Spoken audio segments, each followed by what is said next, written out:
Ada yang tidak masuk? Mas Jaki dan Alvaro. Kita doakan semoga Mas Jaki dan Alvaro segera sehat kembali dan bisa belajar bersama kita lagi. Yuk hari ini silakan dipimpin doa dulu. Siapa kasih? Kita dulu.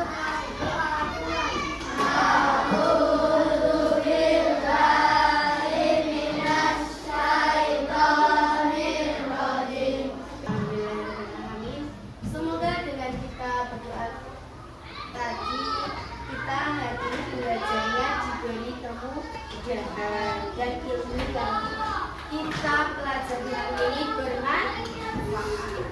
Oke, semangat pagi. Pagi luar biasa.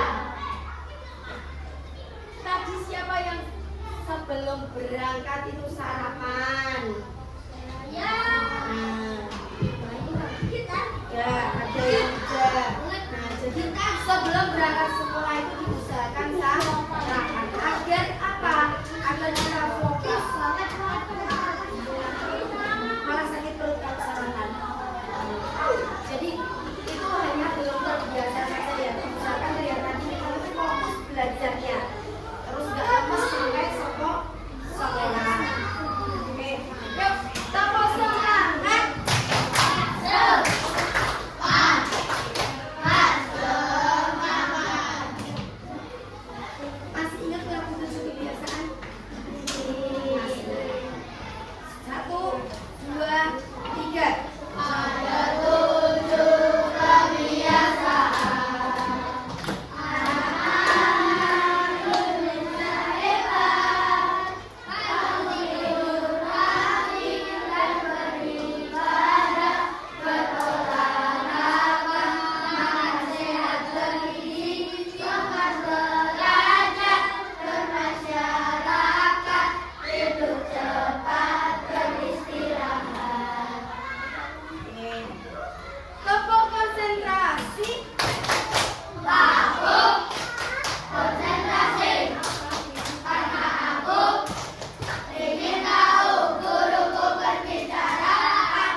Sebelum kita belajar, ini adalah materi baru di kelas saja ya, di kelas 5 dan 6 ya.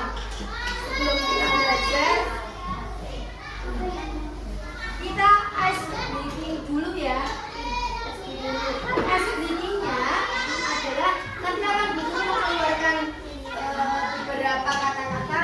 Coba nanti ya bisa menyusun kata-kata itu menjadi kalimat. Acungkan tangan, ya. Yang pertama, kalian sudah siap? Siap? Oke. Liburan pergi keluarga pantai bersama aku.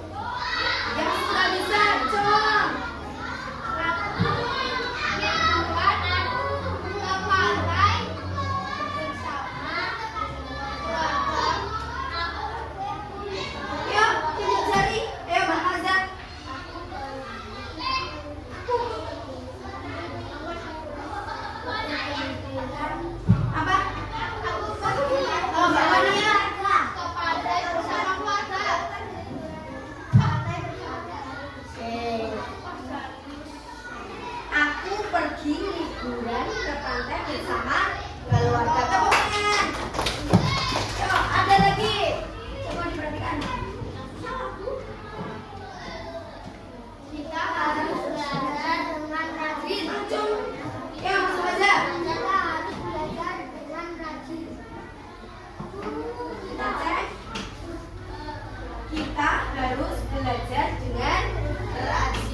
Jadi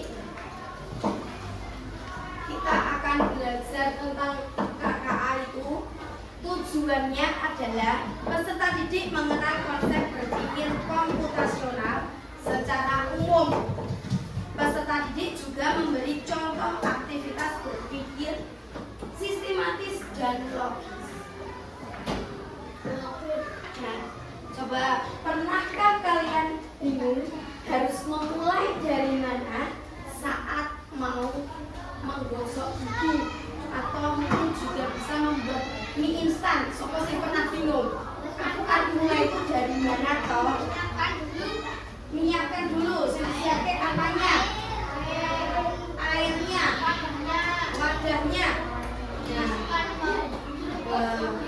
ada yang belum, ada yang sudah paham ya? Airnya direbus. Nah, mengapa kita itu perlu melakukan sesuatu dengan urut yang benar? Kenapa orang itu harus agar tidak salah? Ada jawaban lain? Agar makanannya menjadi enak, agar hasilnya sesuai. Terus bagaimana caranya menyelesaikan masalah? Dengan langkah-langkah tertentu. Melihat tutorialnya, dengan belajar, memperhatikan. Ya. Oke. Nah, sekarang ini ada ilustrasi tentang lakukan menggosok gigi. Si Dodo akan tidur. Sebelum berangkat tidur, ia rutin untuk menggosok gigi. Nah, Dodo itu mengambil sikat gigi dan bongkol pasta gigi. Nah, ketika sikat gigi itu akan dimasukkan ke dalam mulut, si Dodo itu sadar akan sesuatu. Apa yang terjadi? Kira-kira apa yang terjadi?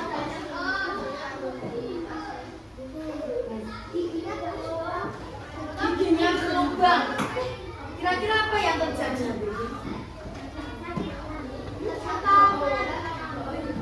Ayo, apa?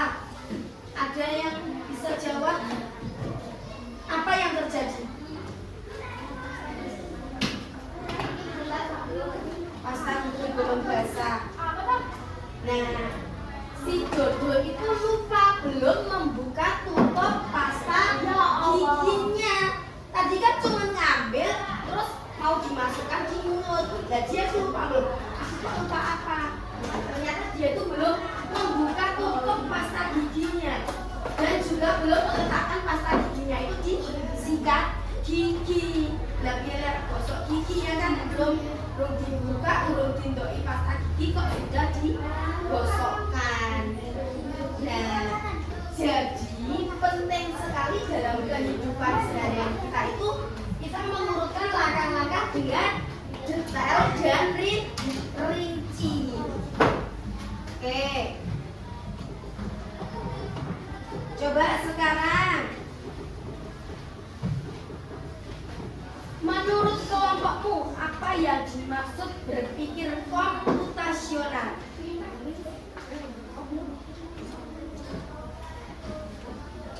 Silakan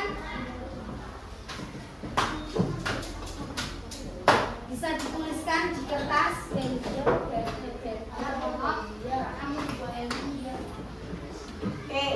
Yang Mas Ajit apa? Kelompok sini cara membuat mie. Terus kelompok sini apa? Apa yang dimaksud berpikir komputasional? Apa?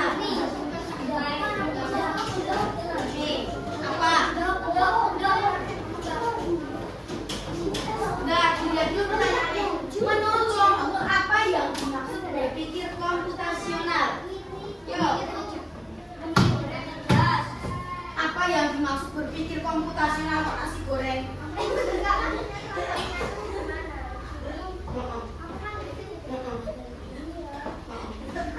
Apa? Apakah semua kegiatan itu berubah menjadi langkah-langkah tertentu. Nah, apa itu berpikir komputasional? Yuk, punya Mas apa?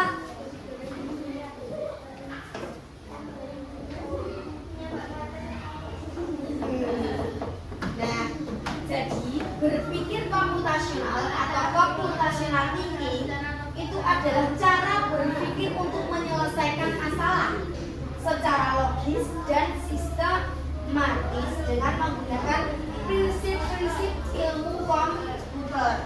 Jadi belajar coding itu tidak hanya untuk belajar coding saja berpikir komputasional itu, tetapi juga melatih kita untuk berpikir terstruktur layaknya komputer yang menerima informasi. Jadi itu kita juga bisa berpikir seperti komputer. Prinsip berpikir komputasional itu ada 4. Yang pertama apa?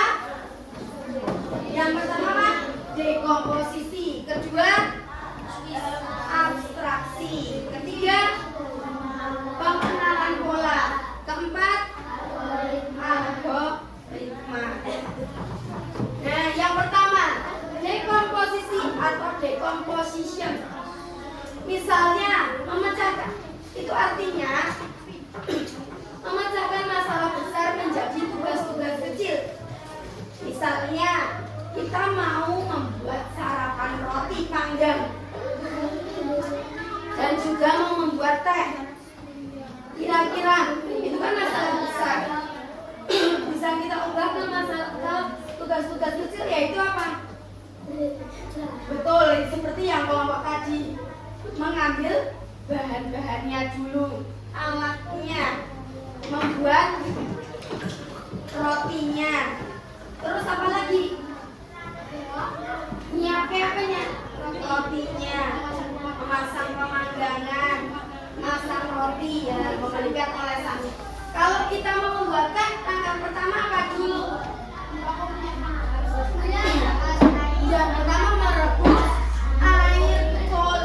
Mau suruh merebus air kok wes berlebih teh dulu, ya kan? Nah, merebus air, nyiapin gula setengahnya, tuang ke air panasnya, tambahkan gula, baru disajikan. Yang kedua adalah abstraksi atau abstraction. Itu adalah menyaring informasi penting, mengabaikan detail yang tidak diperlukan. Jadi yang kita ambil hanya yang penting-pentingnya saja. Kita fokus pada hal yang penting. Nah, misalnya hal penting itu apa? Ya urutan langkahnya, ya bahannya, terus ada alatnya. Jadi kita nggak usah pikirkan, oh piringnya itu kudu warnanya merah, nggak usah. Oh gulanya itu kudu mereknya sang gulaku, nggak usah. Ya, jenis panggangannya kudu mereknya misalnya rine, nggak usah. Yang penting panggangannya itu bisa berguna, bisa dipergunakan, bisa kita pakai. Ya. Jadi dalam abstraksi kita hanya cukup untuk menginstruksikan ambil 2 potong roti di dapur gitu misalnya. Nah, nanti robot yang akan kita instruksikan pun cuma akan mengambil roti saja. Sampai sini paham abstraksi? Paham.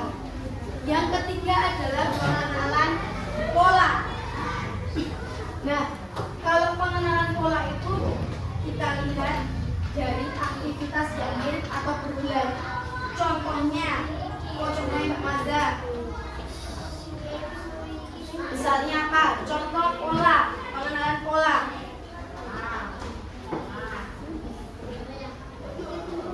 Nah, setiap kita mau membuat minum panas, mesti kan kita harus nyiapin air panasnya dulu toh. Ya. Dalam kehidupan sehari-hari, kamu jadwal setiap hari, ya kan? Kalau hari Senin ini, Selasa itu juga pola. Membuat makanan yang butuhnya alat bahannya, ya kan? Itu adalah pola. Yang keempat adalah algoritma atau algoritma.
materinya di sendiri tapi nanti itunya presentasinya mau ada ya.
Sudah.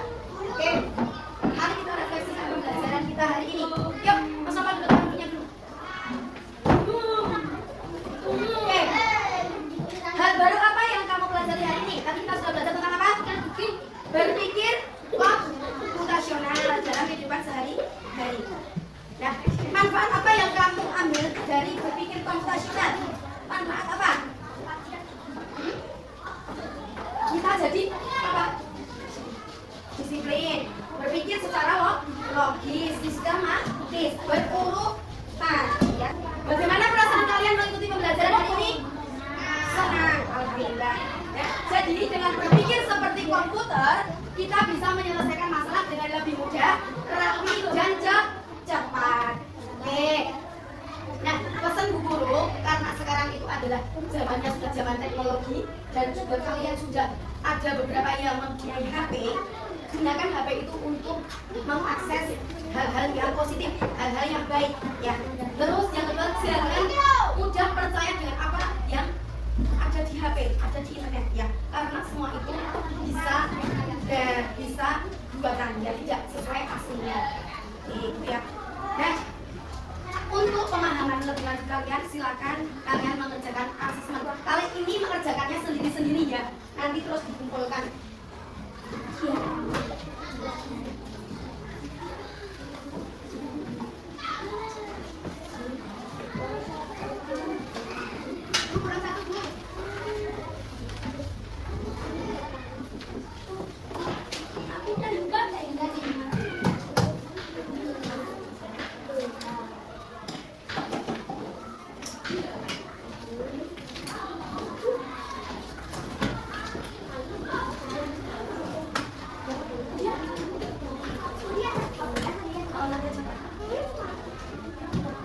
Oke, silakan dikerjakan dulu.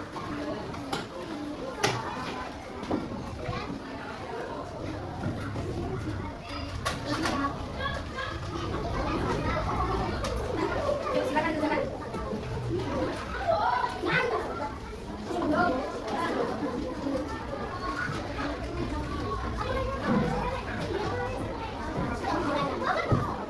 Sudah selesai, Mbak? Oke, silakan dulu.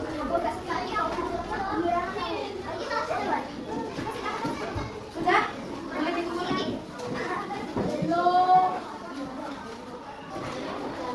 Sudah boleh dikumpulkan?